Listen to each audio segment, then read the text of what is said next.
this is probably the best Walmart parking lot I have ever slept in. And I'm going to show you something as I get turned around here. Just to let you see.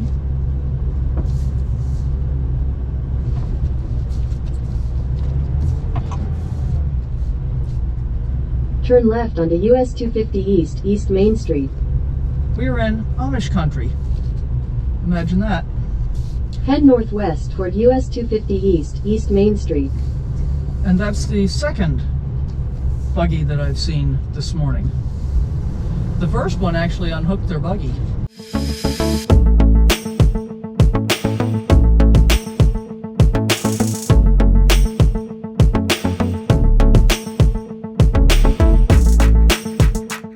I decided to hop off here and go visit Cuyahoga National Park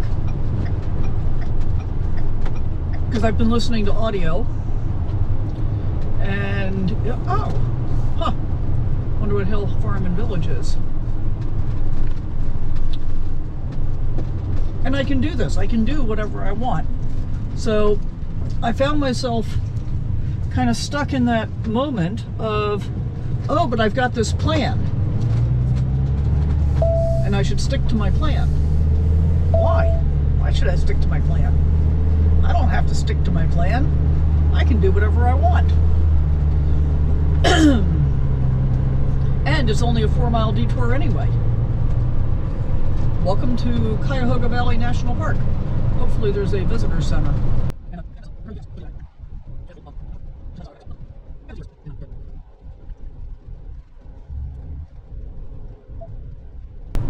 Visitor center to the left.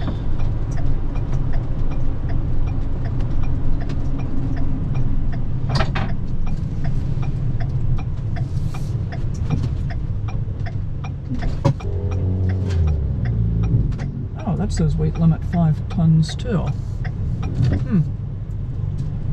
wonder if that means I can't go to the national park. Well, that's a shame.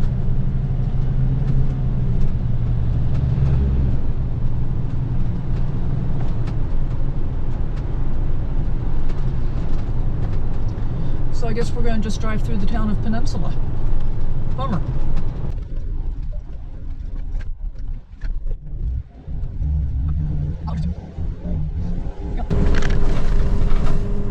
Google has decided to detour me instead of sending me backwards. So that's okay. Got me off the freeway. Got my coffee. And our first stop today is going to be at James A. Garfield's birthplace, and I'm going to hope that I can actually get in there. It looks like I can. We've only got like 67 miles to go, so there you go.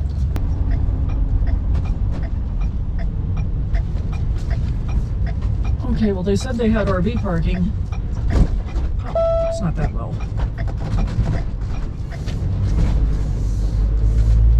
I was afraid I was going to brush that treetop, but I'm okay. No stopping, active driveway. Okay. Well, this is pretty cool looking. Even if we can't go in the house, I think we're going to be able to have some fun here.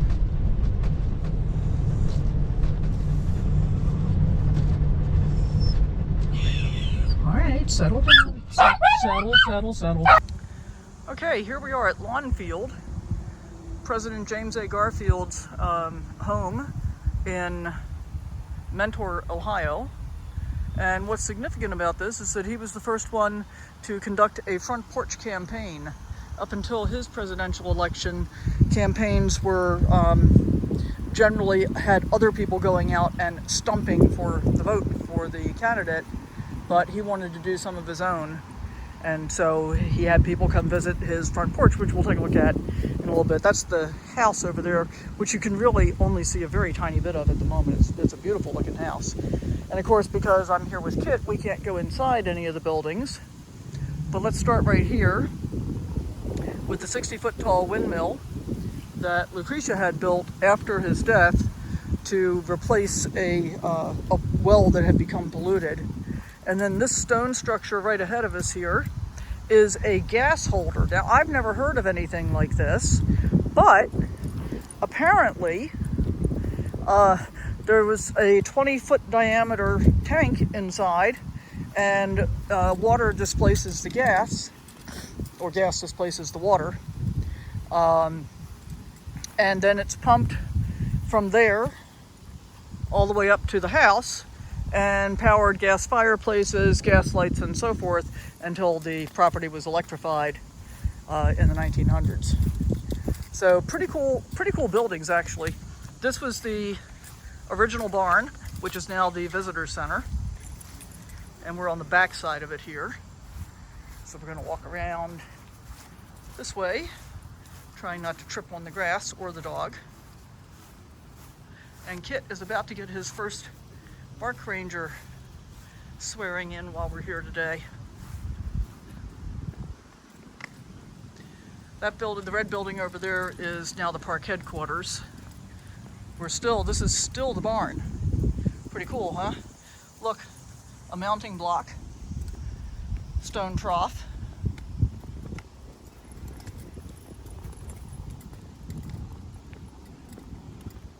And they've got a couple of these I've seen around. So this is just a big rock with a ring driven into it that you can use to tie up your horse. And there's the entrance to the visitor center. And then down here, we've got some of the other farm buildings. We've got a little carriage house, chicken coop, and I forget what the third one is.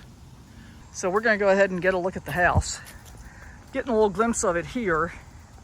And I think the stone portion was the original house, and then 11 rooms were added on after Garfield died. So another thing that's really unusual about Garfield's presidency is that he was only in office for 6 months. And he was shot and then died, so really short presidency as it goes.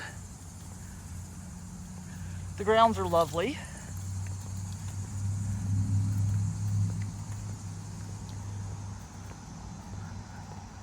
The house is lovely. I love the portico on the side here. There's a screened-in porch that goes with it. We'll get up there in just a moment. And they've got an audio tour here that's really very cool. So here we're getting a better look at the house. I guess this is really the back of it. We're gonna walk over here first though, to this little building which we can sort of go in. This was his campaign headquarters during his presidential campaign, and his library while he was living at the house here. He also had a full library in DC.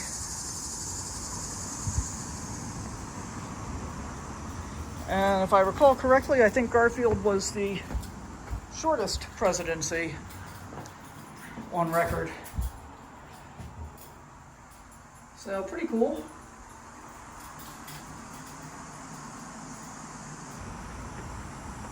I really like the stone. And apparently, I don't remember if it was a mausoleum. I think it is a mausoleum that they're buried in. Is made from the same stone.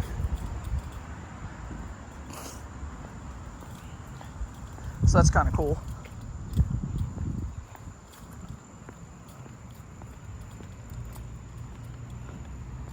Here's another ring for tying up horses.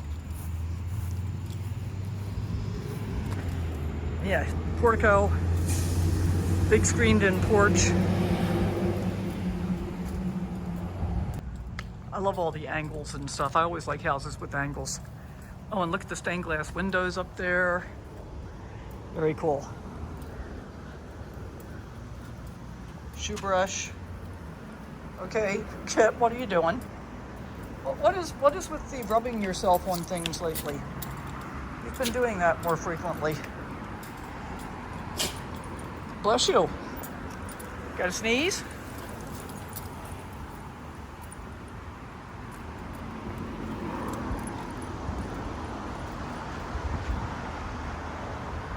So it's 3 stories tall. Chimney over there. There was a big tank for the windmill as well, which was then pumped to a 300-gallon tank on the roof of the house, and then all of the plumbing fixtures in the house were gravity fed.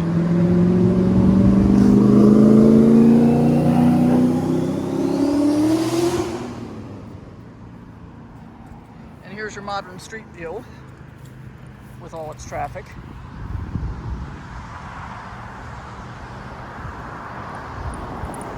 They do guided tours here, which of course I can't do with Kit, but I recommend checking it out. It was really very interesting. And I would also say that the audio tour was really good, and I enjoy being able to visit with Kit. So he's going to go get sworn in for his first Bark Ranger. Here it is, Kit. It's your first official Bark Ranger certificate. There you go. I stamped it. Cool. And there is his tag. Oh, cool. Look, you get a tag, dude.